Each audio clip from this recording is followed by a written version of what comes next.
समझ रहा है। सूरत फंसी संसार में, तासे पर गई दूर, सूरत बांधे स्थिर करो, आठों पहर हुजूर। इसी में भेद छुपा हुआ है सारा। अगर आप अपनी सूरत को जानते हो कि मेरी सूरत क्या है और इस वक्त वो कहां है, तो समझ लो कि अब आपका रास्ता क्लियर हो सकता है। लेकिन आपको यही नहीं पता कि सूरत होती क्या है और कहां लगा रखी है मैंने, अभी कहां है, जब सो जाता हूं तब कहां जाती है, जब और गहरी नींद में चला जाता हूं तब कहां होती है, जब मैं कोई भक्ति करता हूं तब कहां होती है, जब मैं कोई हठ योग करता हूं तब कहां होती है। अगर ये चीज आपको पता है तब तो समझो आपको आगे का ज्ञान मिल सकता है। लेकिन आपको यही नहीं पता कि सूरत होती क्या है, तो आपको कुछ पता नहीं, सब जीवन बर्बाद हो जाएगा। सारा खेल सूरत का है। इस बॉडी को चला कौन रहा है? सूरत चला रही है। आत्मा तो सबके पास है। कोई कहे मैं आत्मा की वजह से जीवित हूं, तो फिर मर कैसे जाता है? आत्मा तो सदा साथ है, मर कैसे गया? सूरत साथ छोड़ जाती है उसका। इस सूरत की वजह से आप चल रहे हो। अभी यहां बैठे हो, लेकिन ध्यान में क्या है? अरे भैंस का दूध निकालना है यार। तो सूरत कहां है? अभी भैंस के पास पहुंच गई वो, तुम यहीं बैठे रह गए।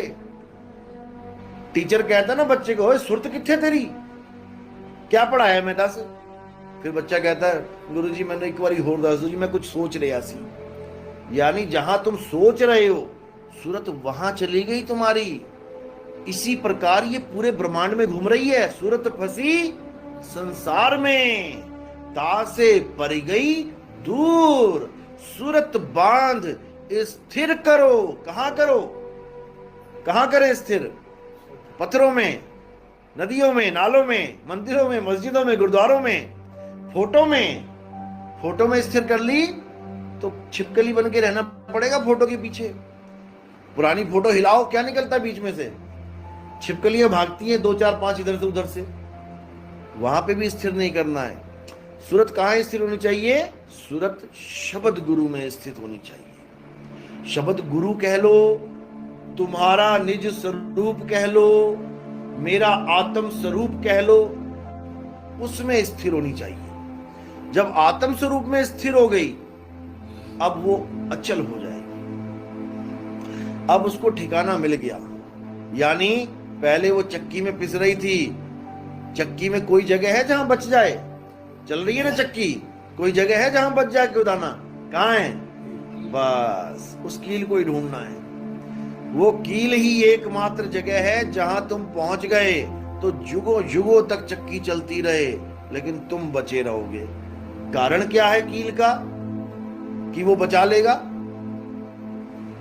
क्या कारण है कील का? क्योंकि वो अचल है।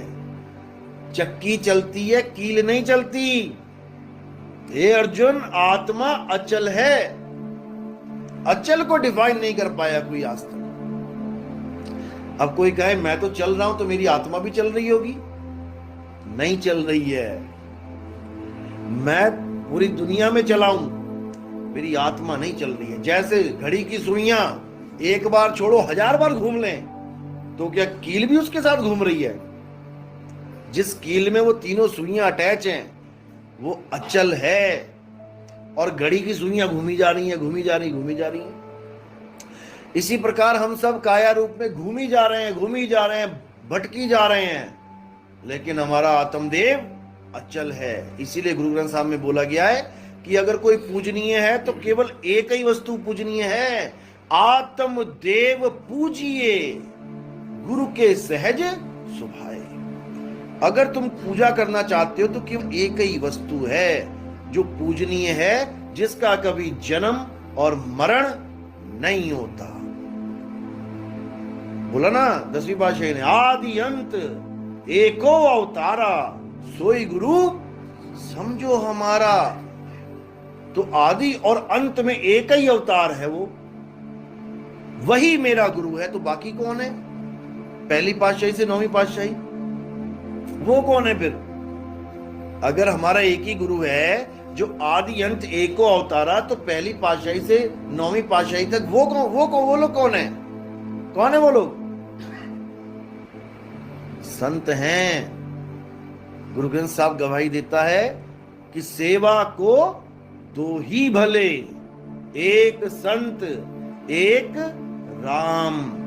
राम है दाता मुक्ति का और संत जपावे नाम। जो आदि अंत एको अवतारा वो है राम, और उस राम का जो तुम्हें भेद बता रहा है वो है संत। साधु कह लो, संत कह लो, उसी के लिए बोला है प्रभु कृपाल कृपा करे, नाम नानक साधु संग मिले। जब प्रभु कृपा करता है, लोग सोचते हैं मेरे तो बड़े बड़े धंधे चल गए जी, करोड़पति बन गए, मकान दुकान बढ़िया हो गया, प्रभु की कृपा हो गई। नहीं हुई, ये माया की कृपा है भाई। ये माया की कृपा, 1 मंजिल से 10 मंजिल बन गया, माया ने कृपा की है। अगर ये प्रभु की कृपा होती तो रविदास जी का भी बन जाता। रविदास जी से ज्यादा तो प्रभु को नहीं जान पाए ना कोई बिजनेसमैन। तो बिजनेसमैन 1 तल्ले से 10 तल्ले बना लिए और रविदास जी रह गए एक झोपड़ी में, तो फिर तो प्रभु की कृपा रविदास जी पे कम हुई, कबीर साहब पे कम हुई, सब संतों पे कम हुई, बिजनेसमैन पे ज्यादा हो गई। बिल्कुल गलत है। ये कृपा है माया की। हमने ये डिजाइन बना लिया अपने दिमाग में कि अगर मेरे घर में सब ठीक चल रहा है, मेरा धंधा बढ़िया चल रहा है, दुकान मकान सब बढ़िया चल रहा है, तो प्रभु दयाल हुआ पड़ा है। बिल्कुल गलत है। प्रभु दयाल हुए का मतलब है प्रभु कृपाल कृपा करे, नाम नानक साधु संग मिले। जब तुम्हें कोई संत मिले, साधु मिले और तुम्हें नाम की महिमा समझा दे, अब समझो कि प्रभु कृपाल दया कर गया हम पे, क्योंकि अब हमें वो कैदी से, इस कैद से छुड़वा देगा। अब हमें वो कैदी नहीं रहने देगा। जेल में कैदी कितना ही अमीर हो जाए, है तो कैदी, एक दिन मौत होएगी उसकी, एक दिन फांसी पे चढ़ना पड़ेगा, सारा जितना इंतजाम किया वो वहीं छूट जाएगा जेल में, उसका क्या फायदा। 50 करोड़ रुपए मेरे पड़ोसी के पास थे, मैंने बिजनेस किया, उसका सारा पैसा मेरे पास आ गया, जिसमें से 1 लाख में खर्च पाया, बाकी सारा वहीं का वहीं रह गया। तो मैंने क्या कमाया? मात्र 1 लाख रुपया। जो तुमने कमा के बैंक में डाल दिया, जो पड़ा रह गया, वो तुमने कमाया ही नहीं। वो तो एक माया ने जाल बिछाया कि आज उस अकाउंट में है और इधर तुम्हारे में आ गई, पड़ी वहीं रह जानी है, ना तुम्हारे किसी काम आई। तुम तो केवल 1 लाख रुपए में ही सारा निपटा के चले गए, और तुम ये सोचते रहे मेरे पास पड़ी है, मेरे पास पड़ी है। नहीं पड़ी है, तुम्हें लग रहा है पड़ी है, नहीं पड़ी है। वो इसी लोक का माल है, इसी लोक में पड़ा हुआ है। आज इसकी तिजोरी में, कल उसकी तिजोरी में, परसों उसकी तिजोरी में, और आदमी सोच रहा है मेरी तिजोरी में। अरे तुम्हारी तिजोरी है ही नहीं यहाँ पे, तुम्हारी तिजोरी यहाँ पर है ही नहीं। तुम एक ऐसी कंपनी में काम कर रहे हो जिसमें सारी तिजोरियां उस कंपनी के मालिक की हैं, तुम्हें केवल साफ सफाई के लिए रखा गया है। समझ रहे हो? ये सारे मकान उसी के हैं, ये सारी दुकानें उसी की हैं। सुबह से लेके शाम तक तुम केवल झाड़ू पोछा करते हो, और झाड़ू पोछा करते करते पूरा जीवन बिताते बिताते फिर उस मकान को छोड़ के चले जाते हो। बताओ किसका दादा लेके गया मकान? यहीं पड़ा हुआ है, सारी उम्र उसको रिपेयर करता रह गया बेचारा, और यहीं छोड़ के चला गया। और ये मकान भी, ये जेल ऐसी है जिसमें सरकार जेल नहीं बना रही है कमरे, सरकार ने तुम्हें क्या रखा है, अपनी अपनी जेल बनाओ। अब जितना तुम्हारे पास पैसा है, तुम उतना पैसा जेल में लगा रहे हो, अपनी जेल बना रहे हो। जेल ही है ये मकान दुकान। एक सरकारी जेल होती है जहां पहले से कोठरियां बनी होती हैं, और एक ये 3 लोक जेल है। जब इस दुनिया में पहली बार इंसान आया, एक भी मकान, एक भी झोपड़ी नहीं बनी थी। बनी थी क्या? यानी कैदी को काला पानी की सजा देके उसको टापू पे भेज दिया गया। अब उस कैदी ने पूरा टापू ही बसा दिया, दे मकान पे मकान, दे दुकान पे दुकान, बड़े बड़े शहर बना दिए। ये सब कमरे हैं किसके? कैदियों के। कोई कैदी अमीर है, कोई कैदी गरीब है, दोनों ही कैदी हैं, और दोनों की एक सी सजा है। सबको फांसी लगी हुई है यहाँ पे। सबको मरना है। लेकिन बड़े बड़े मकान बना के कैदी सोच रहा है मैं ज्यादा खुशहाल हूं, मैं ज्यादा खुश हूं। बिल्कुल नहीं है। नानक दुखिया सब संसार, और सुखी सोई जो नाम आधार।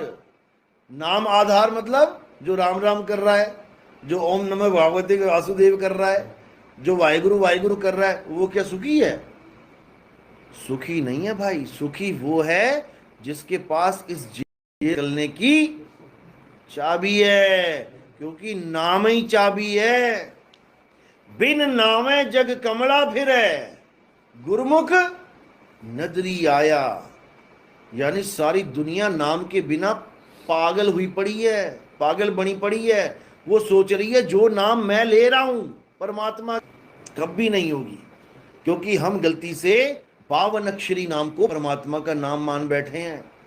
जब इंसान नहीं आया था तो कौन सा नाम था परमात्मा का? किसने बनाया? जब इस दुनिया में इंसान नहीं आया था सारे जानवर थे। क्या किसी ने परमात्मा का नाम बनाया? या इंसान चला जाए आज अगर, तो ये 184 जून है, ये परमात्मा का नाम बना सकती है? हिंदी में, पंजाबी में, उर्दू में बना सकती है क्या? क्या कुत्ते ने आज तक बताया कि मेरा परमात्मा कौन है? मैं हिंदू हूं कि मुसलमान हूं कि सिख की ईसाई?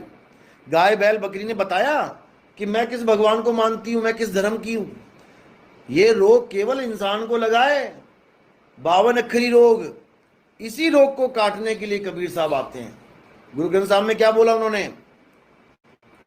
52 अक्षर लोक त्रय, सब कुछ इन्हीं माही, और ये आखर खिर जाएंगे, वो आखर इनमें नहीं। ये रोग है, ये 52 अक्षरी रोग लगा बैठे हैं हम लोग। 52 अक्षर जीवा धारा, अक्षर जीभ्या से न्यारा, वाही को सत सिमरण कहिए, सिमर सिमर नर उतरो पारा।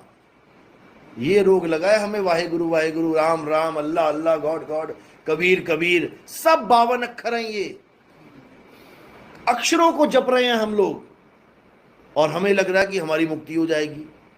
अब तो नहीं पता, लेकिन ओशो धाम में जो ओशो नाम है वो उनका नहीं है, वो तो आचार्य रजनीश थे। ओशो नाम कहां से आया? क्या है ओशो का मतलब?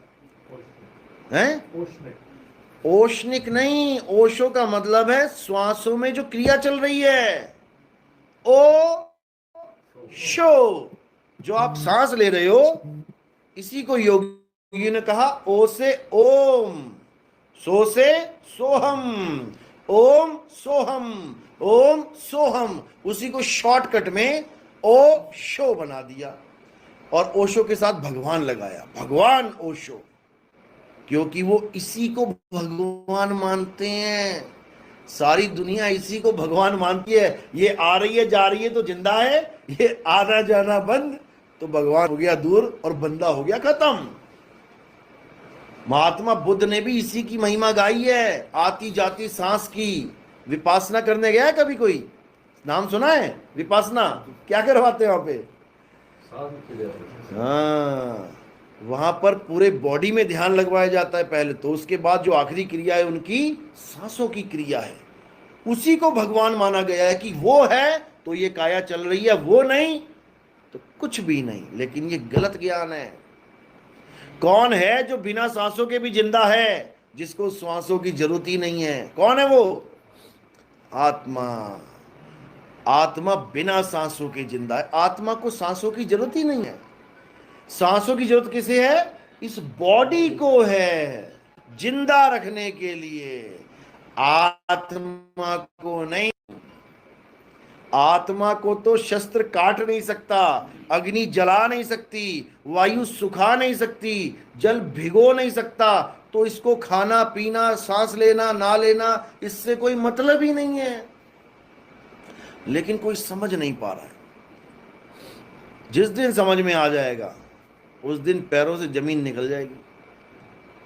बस समझाने वाला चाहिए जो तुम्हारे सारे भरमगढ़ तोड़ के तुम्हें एक से जोड़ दे। भरमाने वाले बहुत बैठे हैं 52 अक्षर के नाम पे। हम अल्लाह को मानते हैं, हम राम को नहीं मानते। हम वाहिगुरु को मानते हैं, हम कृष्ण को नहीं मानते। बहुत बैठे हुए हैं।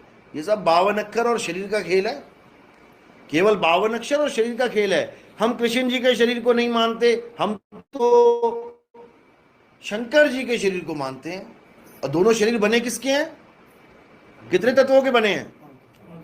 किसी का 6 का तो नहीं बन गया, ये 4 का तो नहीं बना। इस 5 तत्वों को ना मान के तुम दूसरे 5 तत्वों को मान रहे हो। बात तो वही है, बस तुमने डिजाइन चेंज कर दिया। तुमने डिजाइन चेंज कर दिया। तुम मैदे की मट्ठी ना खा के तुम कह रहे हो मैं मैदे की मटरी खाऊंगा, तो क्या हो जाएगा? पेट में क्या जाएगा? मैदा। बस यही झगड़ा है। जिस दिन हमने 52 अक्षरों को और 5 तत्वों को समझ लिया, उस दिन झगड़ा खत्म हो जाएगा। ये जितने कमरे में बैठे हैं सबकी शक्लें अलग अलग हैं। शक्लें अलग है तो नाम अलग रख दिए, लेकिन जब तात्विक रूप से इनको देखोगे तो कौन कौन बैठा है यहाँ पे? कौन बैठा है? सब एक ही हैं। हवा, पानी, अग्नि, आकाश, ये जल सारा बैठा हुआ है। ये 5 तत्वों के शरीर बैठे हुए हैं, सब एक ही हैं। केवल शक्ल का डिजाइन बदल दिया। ये मेरा पापा है, ये मेरी मम्मी है, ये मेरा चाचा है। और तत्व रूप में वो 5 तत्व है। तुम पापा 5 तत्वों को मान बैठे हो। ये हवा, पानी, आग, धरती, आकाश मेरा पापा है, तो वो बाहर वाला क्या है फिर? बाहर भी तो धरती, हवा, आकाश है। वही गूंद के ये एक डिजाइन बना दिए, तो ये तुम्हारा पापा हो गया और वो तुम्हारा पापा नहीं है। यही माया का खेल है भाई। मैं तो ओशो को मानता हूं। ओशो क्या है? 5 तत्व है। मैं ओशो को नहीं मानता, मैं तो राधा स्वामी को मानता हूं। वो क्या है? वो भी 5 तत्व है। तू 5 तत्वों को छोड़ के 5 तत्वों में फंस गया। ज्ञान है। मैं राधा स्वामी को मानता हूं, इसका मतलब ये नहीं कि मैं 5 तत्व को मानता हूं, मैं उनके ज्ञान को मानता हूं। मैं कबीर साहब को मानता हूं तो इसका मतलब ये नहीं मैं उनकी देही को मानता हूं, मैं उनके ज्ञान को मानता हूं। मैं नानक साहब को मानता हूं, इसका मतलब ये नहीं कि मैं उनके शरीर को मानता हूं, मैं उनके ज्ञान को मानता हूं। और असल में ज्ञान ही गुरु है। वाणी गुरु। वाणी का मतलब ये नहीं जो लेख तुम्हें दिख रहा है, वाणी का मतलब है जो ज्ञान उसमें से मिल रहा है। वाणी गुरु, गुरु है वाणी, और बिच वाणी अमृत सारे। ये समझ में नहीं आ रहा लोगों को। लोग वाणी को मान के बैठे हैं। इतने संतों की वाणी को ही मैं मानता हूं जो गुरु ग्रंथ साहब में नहीं है। जिस संत की वाणी वो कच्ची वाणी है। मीराबाई की भी नहीं है। तो मीराबाई कच्चे गुरु की चेली थी क्या? मीराबाई कच्चे गुरु की चेली थी। जब गुरु पक्का है तो चेला भी तो पक्का ही होगा। उसकी वाणी क्यों नहीं है? वो भी तो उसी के समय में हुई थी।